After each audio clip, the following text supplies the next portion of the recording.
حضرت سیدنا خواجہ معین الدین سلطان الہند حسن سنجری اجمیری قدس سرہ العزیز ہندوستان میں اپنی کرامت کا چرچا کرنے کے لیے نہیں آئے تھے، وہ آئے تھے تاکہ اللہ اور اس کے رسول کے احکام کو پھیلا دیں۔ وہ کہیں بھی رک سکتے تھے، کہاں؟ ہندوستان کا بہت سا خطہ حضرت خواجہ کی آمد کے پہلے فتح ہو چکا تھا۔ محمود غزنوی نے ان کے پہلے کتنے علاقوں میں اسلام کا پرچم لہرایا تھا، وہاں پر اسلام قبول کر کر کے آبادیاں موجود تھیں۔ حضرت خواجہ غریب نواز سے کئی سو سال پہلے حضرت سیدنا داتا گنج بخش لاہوری رحمت اللہ تعالی علیہ سیدنا علی حجویری رضی اللہ تعالی عنہ کیا آ نہیں چکے تھے؟ وہاں پر اسلام کا پرچم نہیں لہرا رہا تھا؟ خود خواجہ غریب نواز نے ان کے دربار میں چلا کشی کی۔ حضرت علی حجویری رضی اللہ عنہ کے پہلے کیا محمد ابن قاسم علیہ الرحمٰن نے نہیں پھیلایا تھا اسلام ہندوستان کے کچھ علاقوں میں؟ ہاں، یہ سب تھا، مگر خواجہ غریب نواز کو کیا سمجھ میں آیا کہ نہ لاہور میں دکھے، نہ وہ قنوج میں آئے جہاں پر مسلمانوں کی آبادی تھی، اور نہ وہ بہرائچ گئے جہاں پر خواجہ کے آنے سے پہلے حضرت سیدنا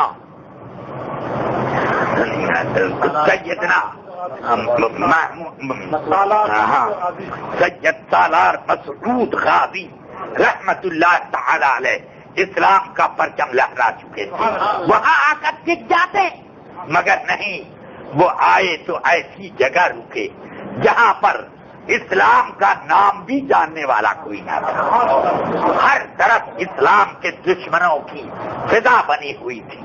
آئے اس ایک بے آب و گیاس سرزمین پر انہوں نے قدم رکھا، اپنے 20 مریدوں کا ایک حلقہ لے کر آئے تھے، نہ تلواریں تھیں، نہ تیر و تفنگ تھا، نہ اسلحے تھے، نہ ان کے ساتھ خودیں تھیں، نہ زرہ اور بختر، نہ فوج، نہ فوجیوں کے سامان، کچھ نہیں۔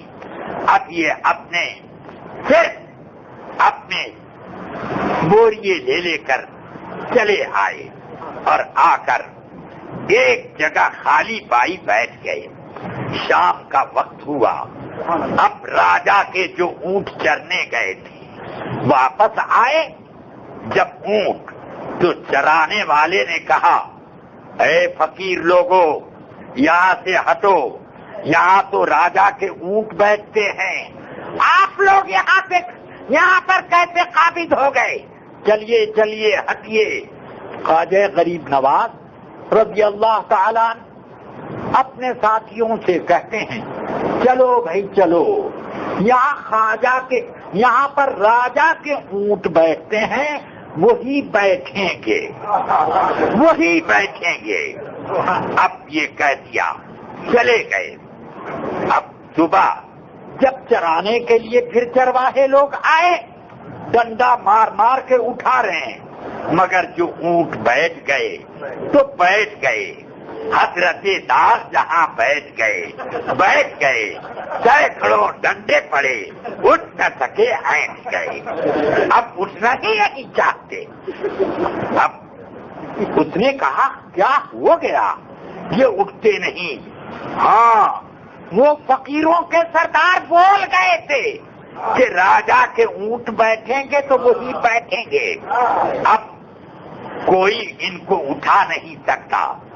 آیا، ہاتھ جوڑا، سرکار غلطی ہو گئی، ذرا کیا ہوا؟ ارے ہم کو جگہ مل گئی بیٹھنے کی۔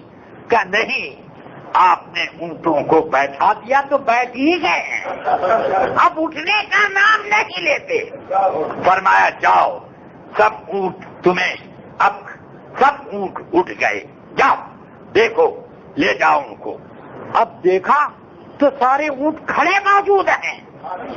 اب اس سے پتا چلا کہ سرکار غریب نواز رضی اللہ تعالی عنہ اپنی کرامت یہ جو ظاہر کر رہے ہیں اس لیے نہیں کہ اپنا دبدبا اور روب قائم کرے، بلکہ اس لیے کہ عقیدت لوگوں کی ادھر مائل ہو جائے، اور جب عقیدت کا شراب پی لیں گے تو اس کے بعد پھر ان سے کچھ بھی کہلوایا جا سکتا ہے۔